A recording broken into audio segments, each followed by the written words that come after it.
미제 살인 사건의 경우는 어떻게 할 것이냐 하는 것이 오늘 읽은 본문의 내용입니다. 계속해서 율법을 우리가 생각하고 있는데 율법은요 세 가지가 있습니다. 도덕법이 있고 시민법이 있고 어식법이 있습니다. 그런데 우리가 구약의 어식법은 지금은 우리가 지키지 않습니다. 아무도 우리가 예배하기 위해서 오늘 밤에 소나 양을 굴고 온 사람 아무도 없습니다. 그죠? 우리가 골로새서 2장 16절 17절 말씀에 보면 그러므로 먹고 마시는 것과 절기나 조하루나 안식일을 이유로 누구든지 너희를 비판하지 못하게 하라. 17절 이것들은 장래일의 그림자이라 몸은 그리스도의 것이라. 제사법은요 예수 그리스도의 그림자입니다. 십자가의 그림자이기 때문에 이제는 우리가 더 지킬 필요가 있는 것입니다. 그러나 도덕법이나 시민법은 그대로 남아 있습니다. 우리 예수님 마태복음 5장 12절에 이런 말씀하셨죠. 내가 율법이나 선자를 폐하려 온 줄로 생각하지 말라. 폐하려 온 것이 아니라 어떻게 하기 위해서요? 완전하게 하기 위해서. 그러니까 도덕법이나 시민법은 지금도 우리가 여전히 우리에게 유효한 법인 것입니다. 그 다음에 넘어가서 우리가 5장 18절에 보시면 이렇게 말씀하셨습니다. 진실로 너희에게 이르노니 천지가 없어지기 전에 율법의 1.1획도 결코 없어지지 아니하고 다 이루리라. 여러분 히브리어의 모음은요 점 아니면 해로 되어 있습니다. 모음 하나, 점 하나가 없어지지 않고 그대로 다 이루어질 것이라고 말씀하신 것을 볼 수가 있습니다. 그렇다면 우리에게 의문이 남습니다. 오늘날에도 우리가 율법을 지켜야 하느냐? 우리가 율법을 지켜야 합니다. 어식, 제사법은 우리가 직전하도 괜찮지만은요 도덕법이나 시민법은 다 지켜야 되는 것입니다. 그거 안 지켰다고 지옥 가는 건 아닙니다. 그러나 하나님께서는요 하나님의 형상을 반영한 말씀을 우리에게 주셨기 때문에 이 말씀을 반드시 지키게 하신다는 사실을 우리가 깨달을 필요가 있습니다. 어떤 사람은 얻어마다 터지고 이 말씀을 지킨 사람이 있는가 하면요 성령의 감동을 받고 내가 하나님의 형상을 안 닮으면 누가 닮겠나 생각하고 자발적으로 닮아가지고 애를 쓴 사람이 있는 것을 볼 수가 있습니다. 죽을 때까지는 우리가 이 말씀을 닮아야 되는 것을 볼 수가 있습니다. 오늘 우리가 이런 본문은 뭘 말하고 있느냐 하면 미제 살인 사건의 기본을 말하고 있는 것을 볼 수가 있습니다. 어디 누군가가 사람이 죽었는데 그냥 고혈압으로 쓰러져서 죽은 게 아닙니다. 저혈당으로 쓰러져 죽은 게 아닙니다. 심장마비로 죽은 게 아닌데 분명히 흔적과 상처가 있습니다. 누가 죽이긴 죽었는데 누가 죽였는지 알 수가 없습니다. 이런 경우에 어떻게 할 것인가? 희한하게 오늘 보면은 반드시 살인자를 식별해서 어떻게 처단하라. 거기에 초점이 있는 것이 결단입니다. 그러면 무엇에 초점을 맞추고 있느냐? 무죄한 자의 피가 이 땅에 흘려짐으로 말미암아 하나님의 심판과 하나님의 저주를 면하게 하는 데 목적이 있는 것을 볼 수가 있습니다.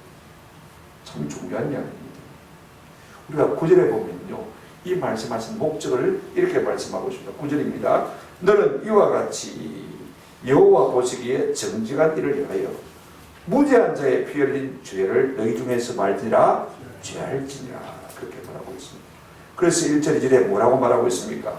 내 하나님 여호와께서 내게 주어 차지하게 하신 땅에서 피살된 시체가 들에 엎드러진 것을 발견하고 그 쳐 죽인 자가 누구인지 알지 못하거든. 성대에서 누가 죽었다면 사람들이 많으니까 그죠? 누가 보았겠죠. 그죠? 그러나 아무도 없는 들판에 누가 죽어있다면요 보기가 사실 쉽지 않습니다. 그런 경우에 그 살인자가 누구인지 알지 못하거든. 2절 보시면 너희 장로들과 재판장들은 나가서 그 피살된 곳에 사방에 있는 성읍의 원근을 잴 것이요. 그 다음 중요합니다. 잴 것이요. 그래서 이스라엘은 23개 성읍이 있습니다. 그 성읍마다 장로들과 재판장이 있어요. 장로는 그 성읍의 어르신을 말하는 것이죠. 살인자를 도무지 찾지 못한다고 해서 어물쩡 그 문제를 그냥 듣고 넘어가지 말라는 것입니다. 적어도 그 성읍의 지도자들이라면 그런 일을 아무것도 없는 것처럼 갈아뭉개고 넘어가지 말라는 것입니다. 적어도 해야 될 것이 무엇이냐? 3절 보시기 바랍니다. 그 비살된 성읍에서, 비살된 곳에서 제일 가까운 성읍에 누가요? 장로들이. 그 성읍에서, 아니 그 비살된 곳에서 제일 가까운 성에 있는, 그죠? 자를 재가지고 줄을 재가지고, 그죠? 제일 가까운 성읍에 있는 장로들이 이 문제에 대해서 말아 책임을 지라, 그 말씀인 거죠. 이게 참 중요한 말씀입니다. 이방 나라에는 통하지 않는 말씀입니다. 왜 내가 책임을 져야 되는데? 얼마든지 그럴 수가 있습니다. 그러나 하나님은 자기 백성에게는 그렇게 하면 안 된다고 말하고 있습니다. 나하고 상관이 없는 문제라고 해서 그냥 두리뭉실 눈 감고 넘어가서는 안 된다고 말씀인 것입니다. 그 문제가 우리 지역 가까이서 일어났다면 영적 경각심을 갖고 이 문제를 어떻게든지 책임을 지려고 하는 자세를 취하는 것이 중요하다, 그 말씀인 것입니다. 왜 그렇습니까? 하나님은요, 피 흘려서, 무지한 자의 피를 흘려서 땅을 더럽힌 죄를 하나님께서 용납하지 않는다고 말씀하셨습니다. 비록 살인자를 잡지를 못하지만, 그러나 그 죄가 그렇다고 해서 없어지면 결단코 아니거든요. 그죠? 그러면 하나님께서 무지한 자의 피를 흘린 그 죄를 하나님께서 그 땅에 갚으시면요, 그 땅 사람들이 온전할 수가 있겠습니까? 그러니까 이 문제를 하나님 앞에서 바로 해결하고 책임을 지라, 그 말씀인 것입니다. 하나님은 무지한 자의 피가 이 땅에 흘려져서 그 땅을 더럽히는 것을 굉장히 싫어하시는 것을 볼 수가 있습니다. 그리고 우리가 히스기야 왕하면요, 제2의 종교개혁자로서 참 훌륭한 왕입니다. 그런데 그 아들 므낫세가 참 악한 왕입니다. 아버지는 그렇게 신앙이 좋은데 아들은요, 얼마나 못됐는지 모릅니다. 그런데 또 그 아들 요시야 왕은요, 또 하나님 앞에 그렇게 신하는 왕입니다. 제2의 종교개혁을 일으킬 정도로 하나님 앞에서 온전하게 산 사람입니다.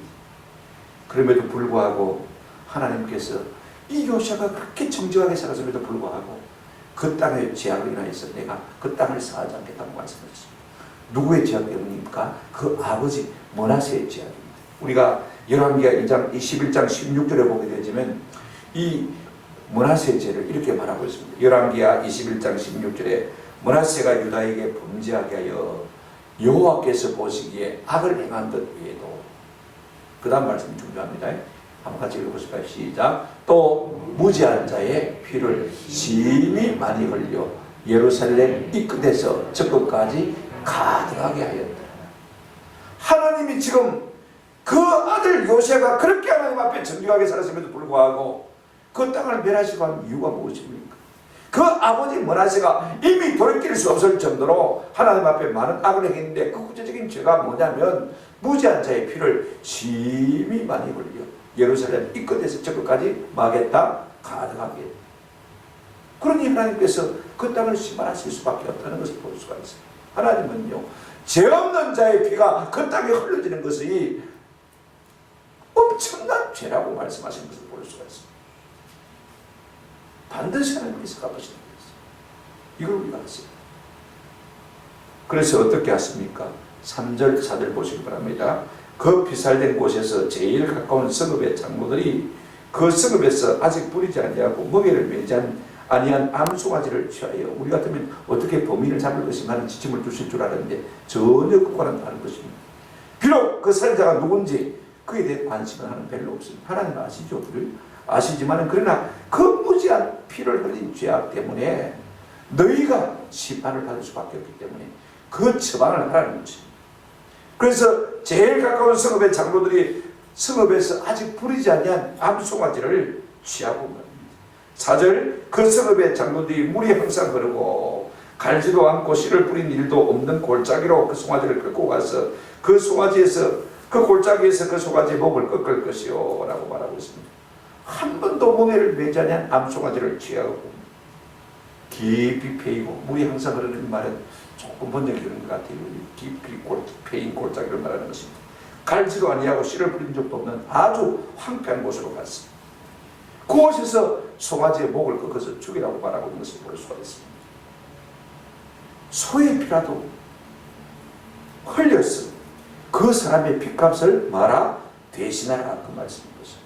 그렇지 않으면 내가 그 무죄자의 피 흘린 그 죄로 말미암아 내 성읍에 바를 것이다, 갚을 것이기 때문에 네가 빨리 제사는 아니지만은 제사 비슷하게 이 문제를 해결하라 말하고 있는 것을 볼 수가 있습니다. 그리고 5절 6절에도 보시기 바랍니다. 5절에 레위 자손 제사장이 또 그리로 갈지니 그들은 내는 여호와께서 택하사 자기를 섬기게 하죠. 제사장 이야기가 뭡니다. 장로들과 재판관만 갈 뿐 아니라 누구도 가라고 했습니까? 제사장 지파가 있으면 가라고 했습니다. 그 제사장이 뭐 하는 사람인지를 분명히 말하고 있습니다. 내 하나님 여호와께서 택하사 자기를 마게 하시며 섬기게 하시고 하나님 앞에 희생 제사를 늘 드리게 하시고 또 제사장이 하는 일이 뭐냐면요, 이거 우리가 잘 유심히 봐야 돼요. 저는 목사로서 이 부분을 설교 준비하면서 유심히 봤습니다. 내가 해야 될 일이 무엇이냐? 하나님 앞에 예배 많이 하는 것입니다. 그래야 죄가 넘어갑니다. 그죠? 그래서 저도 계속해서 코로나와 하다지만은 하루에 한 5시간, 6시간 계속해서 예배합니다. 혼자서 계속 예배. 자기를 섬기게 하시며 그 다음에 뭐라고 했습니까? 여호와의 이름으로 뭐하게 하시며 축복하게 하시며. 저는 요람을 보고 한 사람 한 사람 예불로 보면서 어떻게 축복합니까? 어떻게 합당한 축복이 됩니까? 늘 생각합니다. 여호와의 이름으로 마하며 축복하게 하신 자라. 누가요? 제사장. 그렇다 그 말인 것이죠. 그 다음에 뭐라고 했습니까? 모든 소송과 모든 투쟁이 그들의 말대로 말할 것이라 판결될 것이라. 그들의 말을 따라 순종하라 그 말이죠. 그들이 뭐라고 말하든지 그 말대로 하게 하라 그 말씀인 것이죠. 참 중요한 말씀. 그래 이제 그 성읍에 장로들과 재판장들이 이 송아지를 저 광야에 데리고 나가서 말입니다. 송아지의 목을 끊고 거기에 이제 손을 얹어서 피에 손을 씻습니다. 왜 손을 씻냐 하면요, 나는 이 죄와 상관이 없다. 그죠? 자기의 무죄함을, 결백함을 주장하기 위해서 그렇게 하는 것을 볼 수가 있습니다.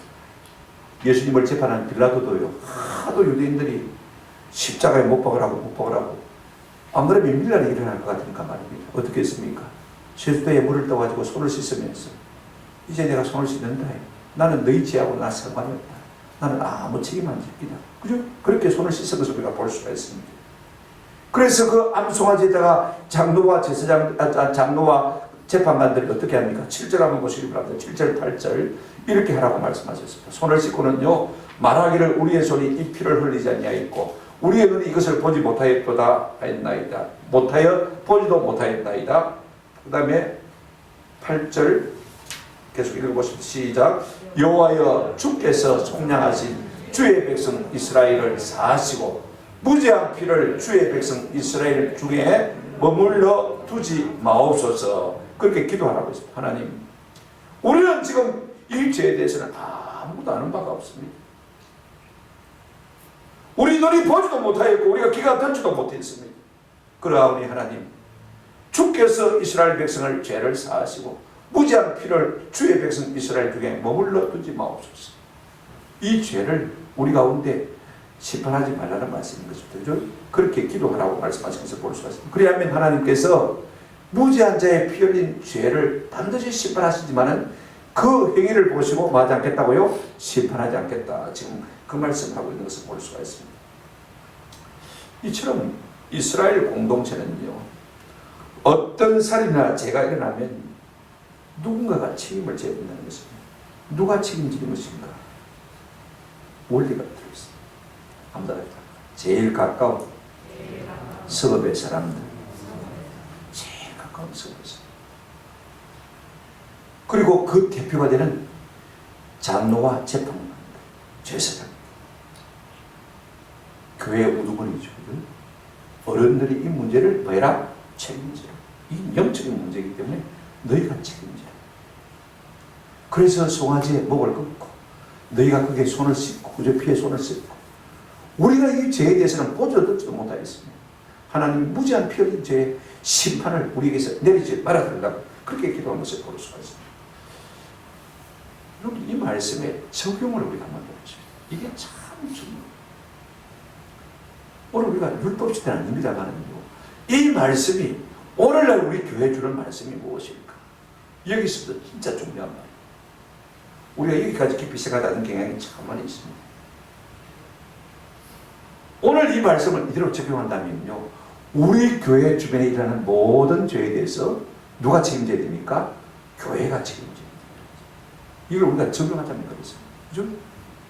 적용하자면 그래요. 우리가 에스겔 3장 16절 17절을 보게 되어지면 우리 하나님께서 17절에 이렇게 말씀하셨습니다.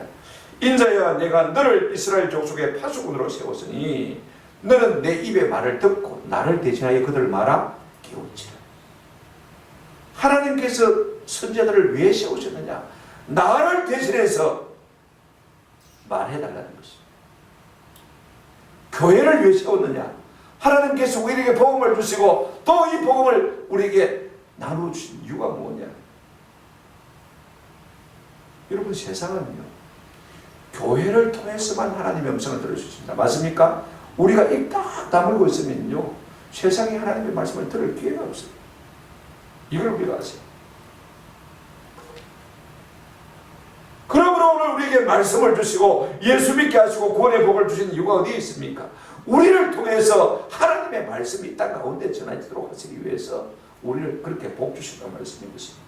그래서 세상 사람들을 경성시키시고 깨우치시고 외치라고 우리에게 먼저 생명의 복음을 주신 것입니다. 그 사람들이 우리의 말을 듣고 죄에서 떠나면요, 우리가 사는 것이죠. 그들도 사는 것이죠. 에스겔서 3장 18절 19절 이렇게 말씀하고 싶습니다. 이 말씀이 참 중요합니다. 가령 내가 악인에게 말하기를 너는 꼭 죽으리라 할 때 네가 깨우치지 아니하거나 말로 악인에게 일러서 그의 악한 길을 떠나 생명을 구원하게 하지 아니하면, 그 다음 보실까요? 그 악인은 그의 죄악 중에서 죽으려니와 내가 그의 핏값을 네 손에서 찾을 것이고. 우리 하나님께서 그가 죽을 것이라고 말씀해 주셨는데 우리가 그 말씀을 듣고 그 사람에게 깨우치지 아니하면 그 사람은 그의 죄값으로 죽겠지만은 또 책임을 우리에게서 뭐 한다고 했습니까? 묻는다고 했습니다. 우리가 한 번씩 이 말씀을 드려야 돼요. 내가 내 주변에 죄악을 쳐닫고 있는 사람들을 향해서 하나님의 말씀을 바로 말해주지 않는다면요, 그 죄값을 우리에게도 마신다고요? 물으신다고 했습니다. 그런데 우리 예삼촌이 이 술고래, 저 사상에 가면 그 왕자 신발 있지 않습니까? 그 공장 나가셨는데 얼마나 술을 많이 드시는지. 그래서 제가 초등학교 4학년 때 잠언서 성경을 가지고 편지를 썼습니다. 우리 숙모가 나도 네 그 편지 읽었다. 나도 눈물이 났다. 근데 너 외삼촌은 들은 척도 안 하다. 결국 술병으로 위장이 빠고 나가서 돌아갔었어요. 저는 경고를 했어요. 근데 외삼촌이 안 돌았어요. 그러면 자기 죄로만 했나 봐 죽는 거지. 그런데 내가 경고하지 않으면 그 책임이 그 사람에게도 있지만 누구에게도 있습니까? 내게도 있다. 성경은 분명히 이렇게 말하고 있는 것을 볼 수가 있어요. 우리에게 하나님께서 복음을 주신 것은요, 우리만 그 복음을 누리라고 주신 것이 아니고 그 복음의 말씀을 세상 가운데 말하고요, 전하라고 우리에게 주신 것입니다. 그래서 사도 바울은 고린도전서 9장 16절에 이렇게 말하고 있습니다. 내가 복음을 전할지라도 자랑할 것이 없으면 내가 부득불할 일, 안 하면 안 되는 일이라 그 말인 것입니다. 왜 안 하면 안 되느냐면 만일 복음을 전하지 않으면 내게 뭐가 있을 것이라? 화가 있을 것이다. 내가 이 생명의 복음을 그들에게 바로 전해서 그들이 돌이키고 깨우치게 만들어야 되는데 그렇게 하지 아니하고 가만히 입 닫고 있는다면 결국 누가 화를 낸다고 했습니까? 내가 화를 낸다고 했습니다. 하나님은요, 우리가 천도의 밀이라는 방편을 통해서 사람들을 구원하시기를 기뻐하신다고 말씀하신 것을 볼 수가 있습니다. 그냥요, 하나님께서 우리에게 감동을 주신 대로 말씀하면 돼요. 전도가 어려운 게 아닙니다. 아이씨, 내가 보니까 참 딱하네요. 그 길로 가다가는 지옥 가기. 예수 믿으세요. 그리 살다가는요, 집안도 망치고 당신도 망치고 다 망치고. 예수 믿었어. 그러면 열 좀 받겠죠, 그죠? 그런데 하나님이 우리로 하여금 시켜서 그 말을 하게 만들었다면요, 반드시 그 사람의 마음속에 하나님께서 깊이 도전하실 것입니다. 성령으로 감동하실 것입니다. 아멘. 그런 은혜가 있습니다. 그러니까 여러분이 성령의 감동을 받거든요. 기회를 얻어서, 기회를 만들어서 부지런히 말씀을 전파해요. 전하지 않으면 내게 뭐라고 했습니까? 화가 있을 것입니다. 그러면 전도하지 않는 사람에게 어떻게 저들이 화가 되고 저주가 되는가? 우리가 지역사회 사람들을 책임지지 않으면요, 그 때문에 우리가 화를 당하는 것입니다. 어떻게 화를 당하는 것입니까? 우리가 하나님의 복음을 받아 누리면서도, 가장 값진 것을 받아 누리면서도 그것을 전하지 않으면요, 내게 화로다 그랬습니다. 왜냐하면 그 사람들이 복음을 듣고 개과천선해야 될 사람들이, 삶의 자세를 바꿔야 될 사람들이 계속해서 복음을 듣지 못한 채 악한 채로 그 심리 간판대로 살다가 보면요, 결국은 그 사람들이 살아서 그 악을 가지고 누구를 향하게 되어 있습니까? 우리를 향하게 되어 있는 것입니다. 우리 집에 도적이 돼서 들어올지도 모르고요, 깡패가 돼서 우리 자식을 해할지도 모르는 것입니다. 우리가 우리의 들은 복음을 전하지 않으면 세상이 그 사람, 그 깜빡한 길로 가다가 그 깜빡함을 결국 누구에게 가지고 오느냐? 우리에게 들이댑니다만 것입니다. 하나님은 그렇게 해서 우리에게 화가 된다고 말씀하시는 것을 볼 수가 있습니다. 왜 우리에게 성령을 주시는 것입니까? 사도행전 1장 8절 우리가 잘 외우지 않습니까? 오직 성령이 너에게 임하시면 너희가 권능을 받고, 왜 권능을 주시는 것입니까? 예루살렘과 온 유대와 사마리아와 땅 끝까지 이르러 내 뭐가 되라고요? 증인이라. 우리가 자녀손들에도 마찬가지입니다. 그들에게 복음을 전하지 않으면요, 그들의 화가 우리에게 미칠 수밖에 없는 것입니다. 자식이 사고를 당하면 부모의 마음도 해를 입는 것이죠. 한번 생각해 보세요. 그런 화가 우리 가운데 임한다, 그 말씀입니다. 믿지 아니함으로 말미암아, 간파함으로 말미암아 그 간파한 심령이 우리를 향하게 한다는 말인 것입니다. 예수를 제대로 안 믿으면 부모를 공경하는 마음이 없으니까요, 자꾸 자식들이 우리의 마음을 찌르는 것입니다. 말로 찌르고요, 행동으로 찌르고, 삶을 가지고 우리를 찌르는 것입니다. 그러니까 우리가 자식들에게도 부지런히 복음을 전해요. 왜 이 권능을 주셨느냐? 땅끝까지 이르러 내 뭐가 되라고요? 종인이 되라고 권능을 주신 것입니다. 이제 초대교회가 성령 받고 너무 좋으니까요, 자기들끼리 모여가지고 날마다 성전에서 모여서 떡을 떼고 교제하고, 땅끝까지 가서 복음을 전하는 말씀을 갖다가 잊어먹고 깔아뭉개고 앉아있는 거. 그러니까 하나님께서 어떻게 하셨습니까? 결국은 스데반의 일로 우리가 사도행전 8장을 보게 되어지면 큰 혼란을 일으킨 것을 볼 수가 있습니다. 그래서 사도회는 다 흩어져 도망갔다고 했습니다. 그제서야 사람들이 정신을 차리고 사도행전 8장 4절에 보면 그 흩어진 사람들이 두루 다니며 복음의 말씀을 전하였습니다. 그렇게 해서 정신을 차리고 본격적으로 복음의 말씀을 전하는 것을 우리가 볼 수가 있습니다. 하나님께서는요, 하나님의 복음을 전하라고 은혜를 주셨는데 전하지 않으니까 핍박을 일으켜서 강제로 흩어버린 것을 볼 수가 있습니다. 그렇게 해서라도 입을 열게 하신 것을 볼 수가 있습니다. 그 예를 우리가 얼마든지 볼 수가 있습니다. 여러분, 요나 선지자, 하나님의 말씀이 그에게 임하셔서 일어나 저 니느웨로 가서 쳐서 외쳐 말하라 그랬습니다. 여러분, 요나는 주전 한 700년경의 사람입니다. 아모스 시대 선지자입니다. 그런데 니느웨에 가서 복음을 전하라고 했는데 어디로 도망쳤습니까? 다시스로 도망쳤습니다. 동북쪽으로 가야 되는데 서남쪽으로 정반대 방향으로 갑니다. 다시스는요, 스페인의 작은 항구입니다. 위로 올라가야 되는데 밑으로 내려 그저 도망가 버렸어요. 왜 도망가는 것입니까? 그는 선자이기 때문에 하나님 어떤 분인 걸 알았습니다. 가서 쳐서 그들에게 외쳐 회개의 말씀을 전하면요, 틀림없이 니네가 회개하고 다시 살 것을 그는 알았습니다. 하나님께서 틀림없이 니네의 저주를 내리지 않을 수 있도록 알았던 것입니다. 그걸 우리가 어떻게 할 수 있냐? 요나서 4장 1절에 보면 이런 말씀이 있습니다.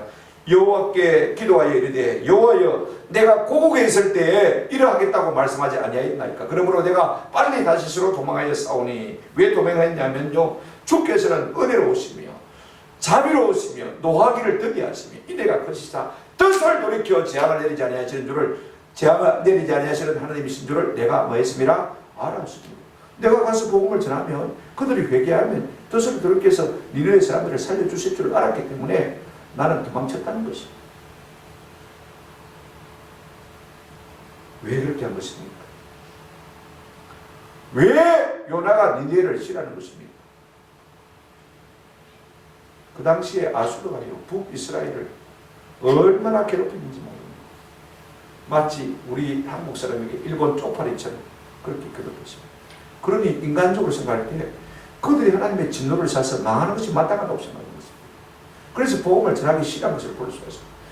가서 복음을 전하면 그들이 회개하고 틀림없이 하나님께서 그들을 긍휼히 여기시고 살려주실 것인데, 그러면 우리가 계속 당할 것인데, 그러면 우리가 손해인데, 그죠? 우리가 망하는데 그 일을 내가 하겠나? 애국적인 측면에서만 생각한 것을 볼 수가 있습니다. 그래 다시스로 도망을 갑니다. 다시스로 가면 신자 노릇을 할 필요가 없기 때문에 그렇습니다. 내가 신자 노릇을 안 했으면 안 했지, 나는 니네에 가서 복음을 못 전하겠다 그 말씀이었습니다. 절대로 안 가겠다. 그놈들은 망해야 마땅하다는 것입니다. 그러니까 하나님께서 포기하십니까? 결국은 다시스로 가는 배에 풍랑을 일으켰습니다. 그리고는요 바다에 던지게 만드시고, 그 바다에 하나님께서 큰 물고기를 예비하셔서 그 요나를 삼켜버리게 만드시고, 그 요나가 물고기 뱃속에서 3일 3야를 거하면서 철저하게 회개하고, 그랬더니 그 물고기가 요나를 토했는데 다시스에 저 니느웨에 토해버렸어요. 그리고 하나님 두 번째 말씀하셨습니다. 다시 가서 네가 외쳤잖아. 우리가 요나서를 가만히 보면요 니느웨 성이 얼마나 큰 성인지 3일을 걸어야 된다고 했습니다. 한 바퀴 도는데 며칠요? 3일. 아마 서울 시내쯤 됐던가. 서울시도 3일 그러면 안 걸겠습니까? 그죠? 그러니까 엄청난 큰 곳이에요. 그런데 이 요나가요 3일을 걸었어야 다 외칠 수 있는 이 큰 성읍을 딱 하루만 외치고는 입딱 다물어 버렸어요. 하루만 외치고 만 것을 볼 수가 있습니다. 왜 그렇습니까? 안 외치면 하나님이 자기를 죽이실 것 같고, 외치면 저것들이 회개하고 다시 살 것 같으니까 이러지도 못하고 저러지도 못하고 어중간하게 외친 것을 볼 수가 있습니다. 여러분 듣고 회개하라 말입니까? 회개하지 말라는 말입니까? 은근히 요나의 마음속에는요 3일을 외쳐야 될 것인데 3일을 외치지도 않고 하루만 하고 외쳐 끝내버리는 이유가 무엇입니까? 대충 듣고 회개하지 말고 망해버리라 그 말인 것입니다. 그런데 놀라운 것은요 개돼지부터 시작해서 저 왕에 있는 왕까지 다 철저하게 회개한 것을 볼 수가 있습니다. 금식한 것을 볼 수가 있습니다. 그래 요나가 막 열받아가지고 하나님한테 말하면 하나님이 안 죽이실 줄 알고 내가 도망간 거 아닙니까? 내가 이만큼 니느웨를 싫어하는데, 아수르를 싫어하는데 하나님 뭐 하려고 그러십니까? 내 편입니까? 아수르 편입니까? 뭐 때문에 회개케 하시는 것입니까? 내 마음을 난 그래도 뭐랍니까? 내 마음 좀 알아주면 안 됩니까? 그리고는요 니느웨성이 바라보이는 산 언덕에 올라가 있어요. 자기 뜻대로 막게 해달라고 하나님 앞에 생떼를 부린 것을 볼 수가 있어요. 그때 하나님께서 박넝쿨을 예비해 주셔서 쑥 자라가지고, 넝쿨이죠. 잎사귀가 넓직하니까 요나가 대머리거든요. 햇빛이 비춰오는데 딱 가려주니까 얼마나 좋은지 모릅니다. 그래 요나 마음이 조금 풀어졌어요. 하나님 내 편의 모양이다. 근데 하나님께서 다시 벌레를 예비하셔서 어떻게 하셨습니까? 갉아먹게 하시니까 그 박낭쿨을 시들어버렸습니다. 그러니까 요나가 짜증을 내면서 하나님을 불평하고 원망합니다. 그때 하나님이 물었습니다. 박낭쿨이 없었다고 네가 불쾌하냐? 얘 죽을지라도 불쾌합니다. 기분 나쁘 죽겠습니다. 그래 네 말 잘했다. 하나님 뭐라고 말씀하셨습니까? 네가 저 박너쿨도 네가 침투도 하는 것을 아끼거든. 하물며 내가 지은 저 니느웨 사람들이야. 나이가 12만 명. 내가 아끼는 것이 당연하지 않냐? 너는 네가 쉽지 않은 박는 걸 그 니한테 조금 이렇게 한다고 좋아했는데, 나는 내가 생명을 낸 아수르 사람들이 아니야.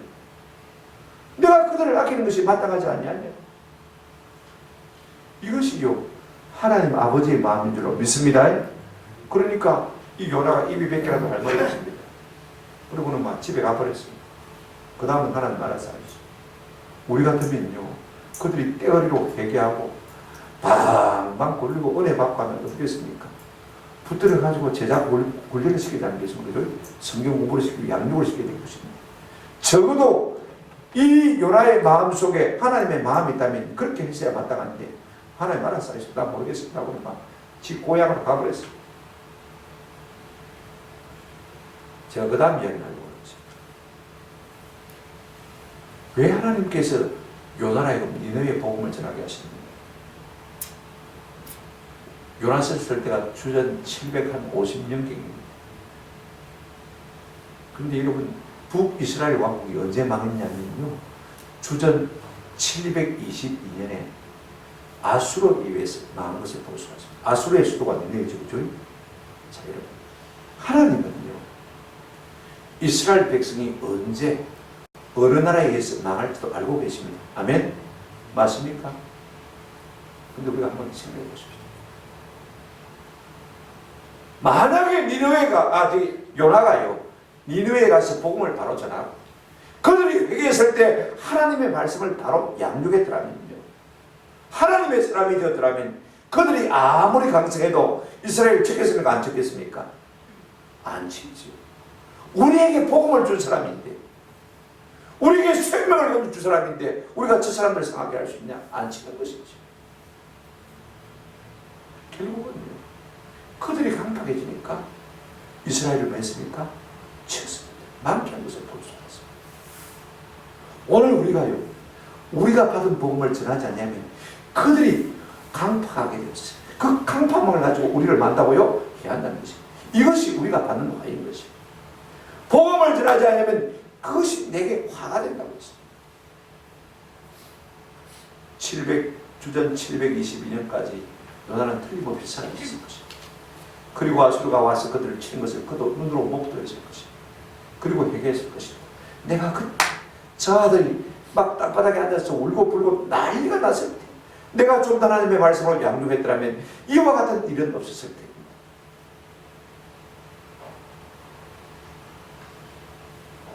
오늘 본문을 다시 돌아가서 생각해 보십시오.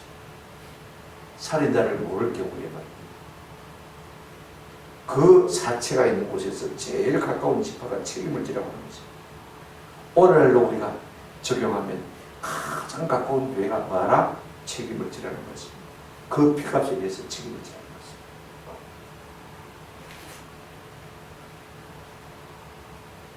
그 피값을 찾았을 때 가장 가까운 성읍부터 하나님께서 심판하신다는 것입니다. 우리가 복음을 전하지 않아서 우리 주변 도성이 이 부곡동이 말입니다. 깡패들로 가득 차게 해주고 마약 환자들도 가득 차게 해주고 강도들로 가득 차게 해준다면 그로 말미암아 당하는 모든 하나는 결국 누구 우리가 있습니까? 결국 우리 교회에 미칠 수밖에 없는 것입니다.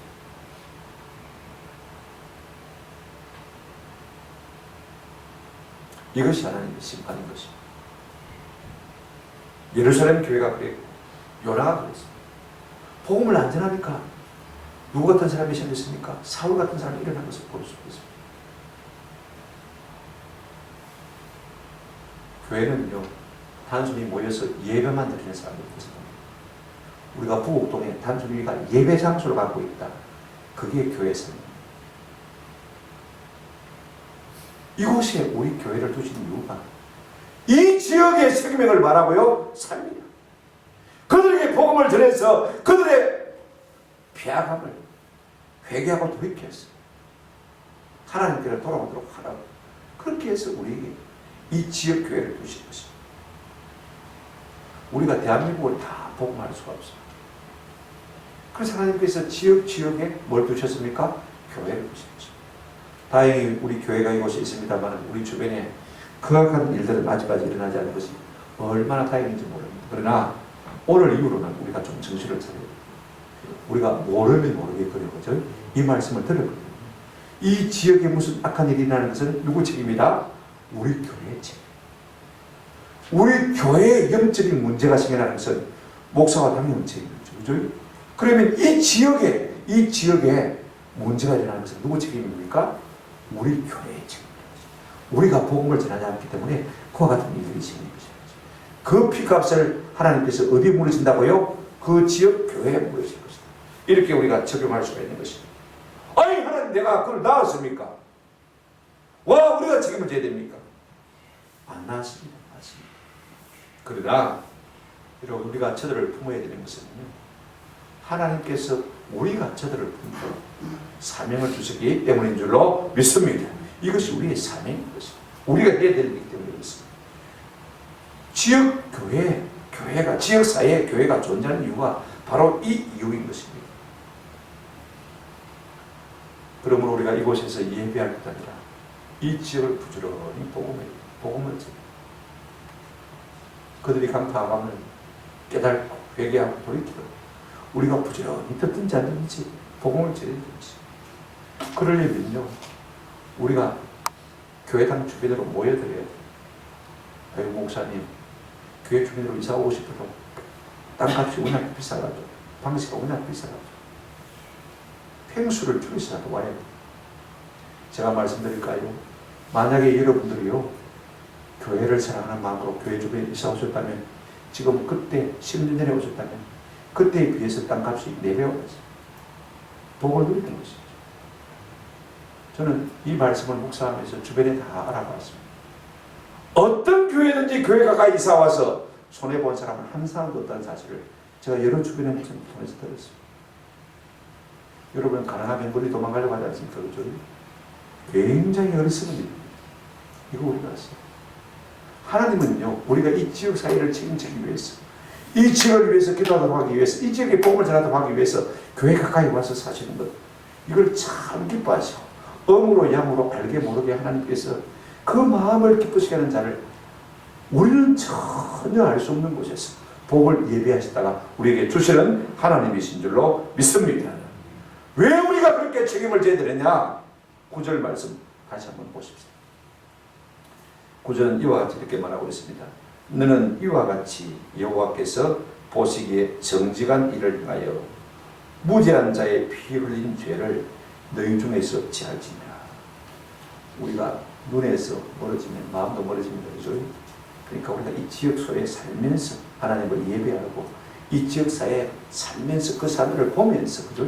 그 사람들이 어떻게 사는지를 보면서 우리가 전도하고, 그래서 이 지역을 책임지려고 할 때 하나님도 우리의 삶을 뭐 하십니까? 책임지는 것입니다. 내가 아파트 평수를 줄이고 왔지만은 하나님께서 4배, 5배 값을 올렸어요. 받게 하시는 복을 주실 수 있다는 사실을 우리가 기억했으면 좋겠습니다. 말씀을 맺습니다. 만약에 불의한 무죄한 죄의 피가 우리 주변에 흘러졌는데, 살인자를 뭐 잡고 안 잡고는 사법기관이 할 것이고, 교회는 뭘 해야 됩니까?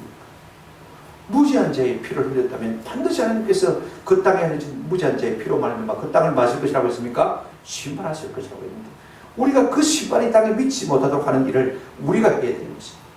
이것이 하나님께서 우리에게 주신 명령인 것입니다. 이 지역사회의 문제는 우리 부산 공교회 책임입니다. 부곡 1동에 일어난 문제가 있다면 이것은 우리 교회의 영적인 문제와 똑같은 것입니다. 책임을 지지 않으면요 우리에게 화가 미칠 것입니다. 왜? 하나님께서 그곳에 일어난 죄로 말미암아서 그 땅을 마신다고 했습니까? 심판하신다고 했습니다. 우리가 복음을 전하지 않으면 화가 미치는 교회에 그 화가 무엇인 것입니까? 복음을 듣지 못한 사람들이 그 마음이 점점 강팍해져서 우리의 집을 털거나 교회를 해롭게 하거나 우리의 자녀들에게 해로운 일을 해야 한다면 그것이 우리에게 화가 되는 것이죠. 요나가 니느웨 바로 복음을 안 전했더니 30년 후에 그 니느웨가, 그 아수르가 이스라엘을 삼켜버리지 않습니다. 그는 주전 722년까지 살아있었어요. 그 아수르가 이스라엘을 덮쳤을 때 요나가 뭘 생각했겠습니까? 아하, 우리가 복음을 안전한 영으로 말미암아 이와 같은 일이 우리에게 벌어나요. 오늘 우리가 이 민족 가운데 복음을 전하지 않냐면요, 이 민족은 벌써 사회주의화 되었습니다. 공산화 되었습니다. 지금도 우리가 좀 이 위험을 받고 있어요. 정신을 차려 깨어서 기도하고, 우리 전무사님 기도하셨지, 전무사님 기도하셨지만요, 정말 이 일을 위해서 기도해 주세요. 사업부터 참 중요합니다. 제가 고려하고 있습니다만 지금 이사 11명 가운데서 정부의 법은 뭐냐면 사업재단에서는 5명만 이사를 내고 정부에서 내는 개방이사 6명은 정부에서 보내겠다는 것입니다. 그러면 5대 6입니다. 그죠? 그러면 이사장 누가 됩니까? 정부에서 보낸 사람이겠죠. 그죠? 그러면 주인 누가 됩니까? 정부가 되버려요. 어쩔 수 없는 것이에요. 이런 법이요. 우리가 기독교 대학을 세웠는데, 기독교 병원을 세웠는데, 그죠? 기독교 신학교를 세웠는데, 안 믿는 사람이 이사장하고, 그죠? 그분들이 경력을 가지고 주물러 버리면 다 그분들이 되는 것이죠. 우리가 부지런히 복음을 전해, 그런 사람들에게 복음을 전해서 하나님의 말씀을 깨닫도록 하는 것이 우리의 사명인 것입니다. 저는 우리가 이 사명을 갖고, 이 책임을 갖고 우리가 이 땅을 살아가는 은혜가 있기를 주님의 이름으로 축원합니다. 아멘.